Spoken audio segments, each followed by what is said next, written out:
This is the story of Baron Trump's marvelous underground journey. I am Baron Trump's father. In real life, so I will be playing the role of Baron Trump's father in this screen adaptation. In this role, I will be playing a wealthy German nobleman living in my Dutch estate with my wife, my son Baron, and his dog Boljurk. That being said, from now on I will be playing my role, so I hope you enjoy the movie.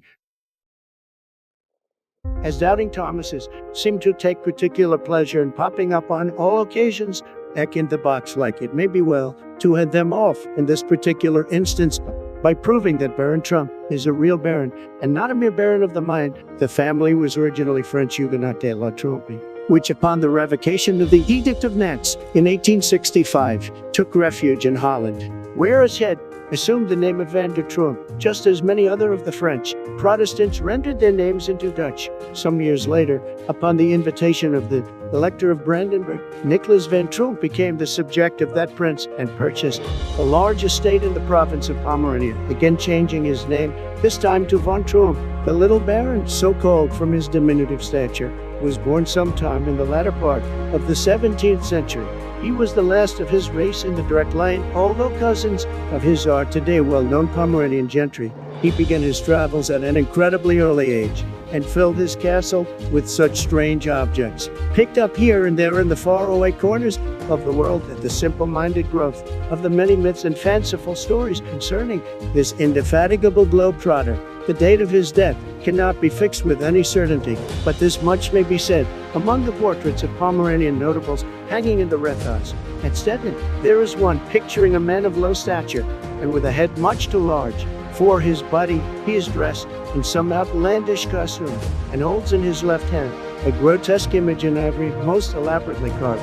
The broad face is of full intelligence, and the large gray eyes are lit up with a good-natured but quizzical look that invariably attracts attention. The man's right hand rests upon the back of a dog, sitting on a table and looking straight out with an air of dignity that shows that he knew he was sitting for his portrait. Now, if a visitor asks the guide who this man is, he always gets the same answer: "Oh, that's the little baron." But little baron who? That's the question. Why may it not be the famous Wilhelm Heinrich Sebastian von Tromp, commonly called Little Baron Trump, and his little dog Boljurk?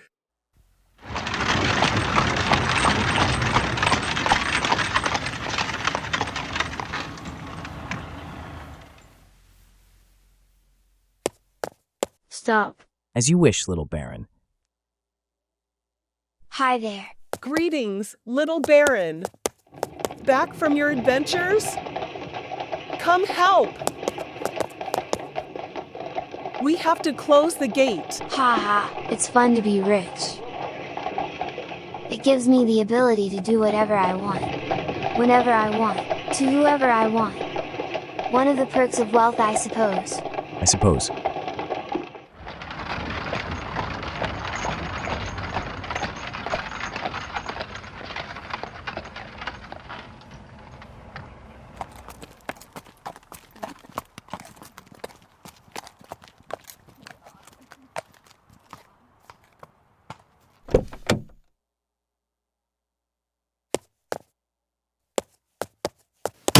Mr. Smith, this is Little Baron.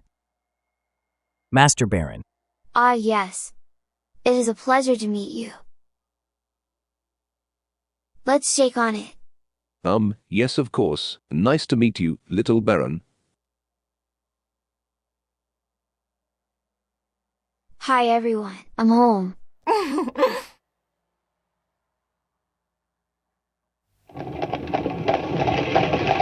We are glad you are back, Little Baron. I am glad to be back as well.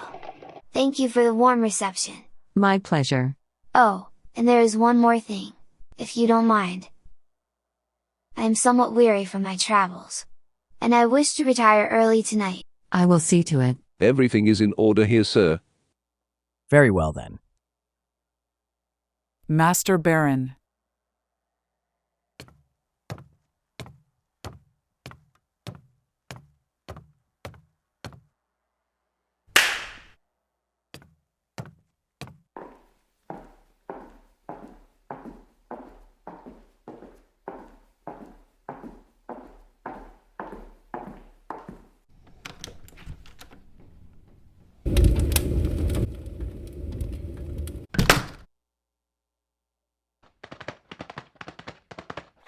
Good boy, Bulger.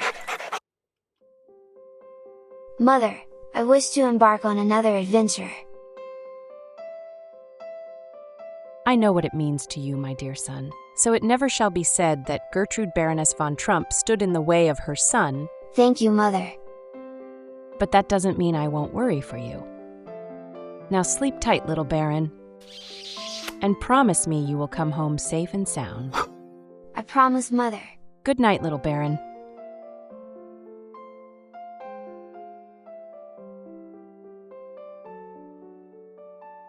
Poor Bulger. He has been acting odd at the same time, every day. I have no idea what has gotten into him. All he does is stare out the window and bark. But I simply do not have time for that sort of thing right now. After I discovered this rare book on my doorstep, I have quite simply not been able to put it down, for even a second.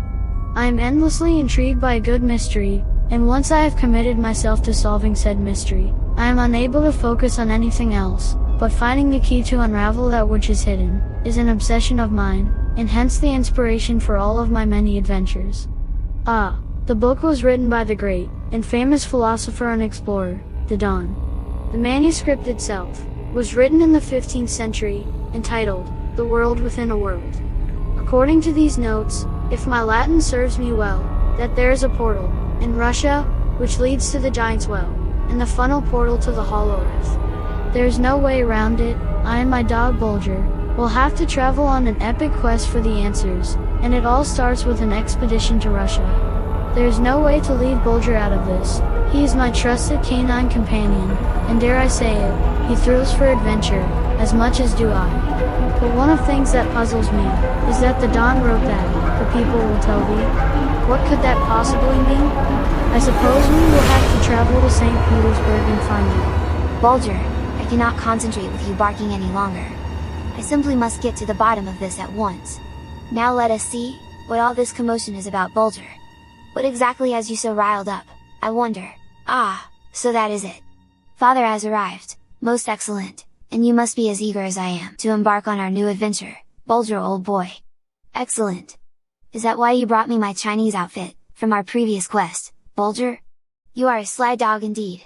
But not to worry, old fellow, I am sure father will see us soon enough.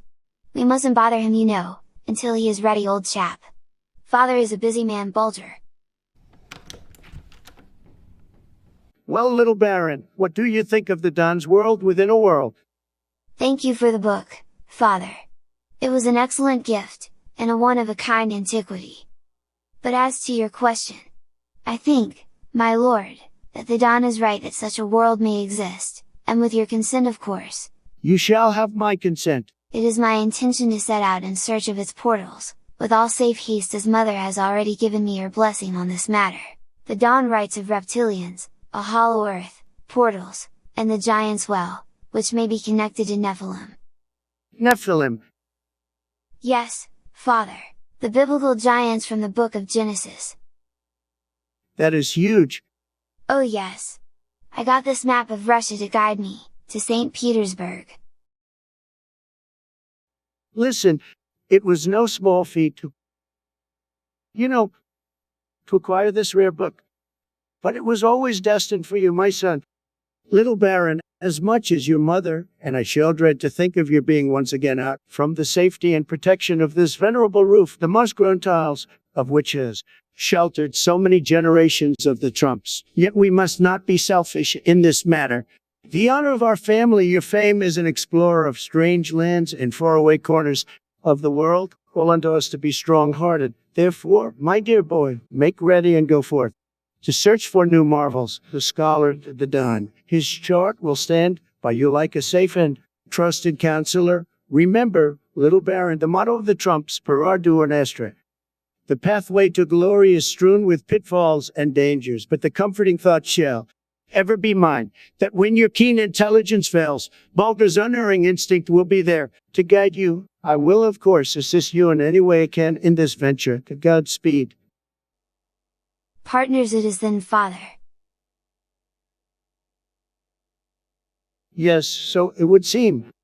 Excellent. I shall embark on my journey at first light, and I shall bring glory to our family name, father. To St. Petersburg it is. Excellent. The following day, with a tip of his hat, little Baron and his faithful dog Bulger departed to catch the train to Russia.